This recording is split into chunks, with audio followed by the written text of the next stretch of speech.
হঠাৎ আমি বাড়িতে ছিলাম, খাওয়া দাওয়া করে আমরা রেস্ট নিচ্ছি, হঠাৎ একদল লোক চলে এলো, দুমদাম করে লাঠি ইট বাস। আমি ভেতর থেকে বেরোই নাই, কিল লাগানো ছিল। তারপর ওরা পর্যদৃষ্টি হয়ে খোলাখুলি করে আগুন লাগিয়ে দিল বাইরে ঘর দুটোতে। এবার আমার ওষুধের গোডাউন, হ্যাঁ ওষুধের গোডাউনে প্রায় 10 লাখ টাকার মতো ওষুধ আছে, সেগুলো সবটাই পুড়ে গেছে। টিভি, ফ্রিজ থেকে আরম্ভ করে আসবাবপত্র সব পুড়ে গেছে। অপরাধ আমি তৃণমূল করেছি। ভেতরে এই আফসোস, এই দুশ্চিন্তা চিরচারিতা করতে থাকবে। আমরা মরে যাব, ধ্বংস হব, তবুও এই দিনটা মানুষের কাছে চিরস্মরণীয় হয়ে থাকবে, থাকবে, থাকবে। মানুষ বুঝবে, মানুষ উত্তর দেবে, মানুষ বলবে আমরা কেমন ছিলাম আর আমরা কি। সেটা মা বিশালাক্ষী বলবে, জগন্নাথ বলবে, নানুরের মানুষকে আবাল বৃদ্ধ বনিতা সবাইকে একদিন ভাবতে হবে আমরা যখন চলে যাব, এখন নয়।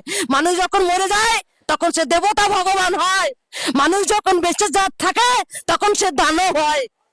মানুষ আফসোস করবে আজকের দিনটার জন্য। আমরা যা ক্ষতিগ্রস্ত হয়েছে আমরা আবার বাঁচবো, আবার উঠবো, কিন্তু মানুষকে এর জন্য নিজের আফসোস করতে হবে, দগ্ধ করতে হবে। আমি বাড়িতে ছিলাম, খাওয়া দাওয়া করে আমরা রেস্ট নিচ্ছি, হঠাৎ একদল লোক চলে এলো, দুমদাম করে লাঠি ইট বাস। আমি ভেতর থেকে বেরোই নাই, কিল লাগানো ছিল।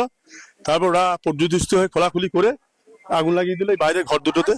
এবার আমার ওষুধের গোডাউন, হ্যাঁ ওষুধের গোডাউনে প্রায় 10 লাখ টাকার মতো ওষুধ আছে, সেগুলো সবটাই পুড়ে গেছে। টিভি, ফ্রিজ থেকে আরম্ভ করে আসবাবপত্র সব পুড়ে গেছে। অপরাধ আমি তৃণমূল করেছি। আমি মানুষের সঙ্গে থাকি, মানুষের সেবা করি, আমি তৃণমূল করেছি। পাঠ করছিলাম, হঠাৎ করে দেখছি যে দরজা লাগতে পারছে, মুখ খারাপ করে গাল দিচ্ছে যে ধর্ষণ করব, খুন করব। খোল দরজা, খোল দিয়ে আমি টিপে ধরে লাগিয়ে দিয়ে গীতাটা ফেলে দিয়ে ছুটে গেলাম। আর আমাদের সব একবারে কেরোসিন তেল ব্যারেল ব্যারেল এনে আগুন ধরিয়ে দিল। চালের ড্রাম ফ্রাম যা ছিল, সুপা, আলমারি, ফ্রিজ ভেঙে তয় নষ্ট করে দিল। চতুর্দিকে আগুন ধরিয়ে দিল আর বললে ধর্ষণ কর, খুন কর। হ্যাঁ হ্যাঁ, আমি মুখ চেনা জানি না সবাইকে, এত তৈরি করে আমি তো দেখার অবসর পাই নাই। কিন্তু আমি নাম করব না, ঈশ্বর তাদেরকে শাস্তি দেবে। আমি কারো নাম করব না। আমি সন্তানের সমান সবাইকে ভালোবাসি, আমি চাই না কারো শাস্তি হোক।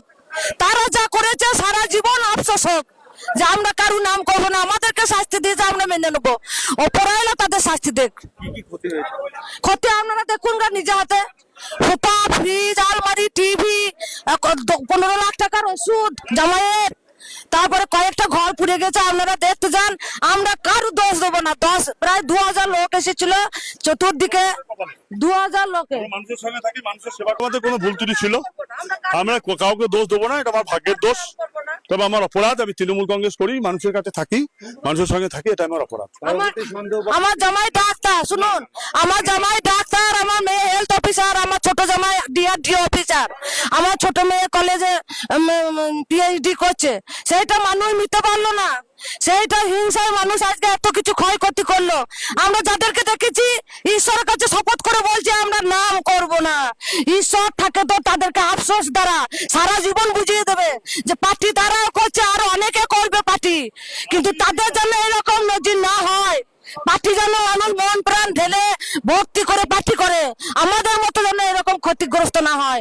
বলছে ধর্ষণ করে কেরোসিন তেল ঢেলে পুড়িয়ে দে, ছি। মা বিশালাক্ষী থাকে তো তাদের শাস্তি, তাদের আফসোস, তারা শেষ হবে। মরতে তো হবে, আজ না হয় কাল। জন্মিলে মরিতে হবে, আমার কেউ কোথাও রবে।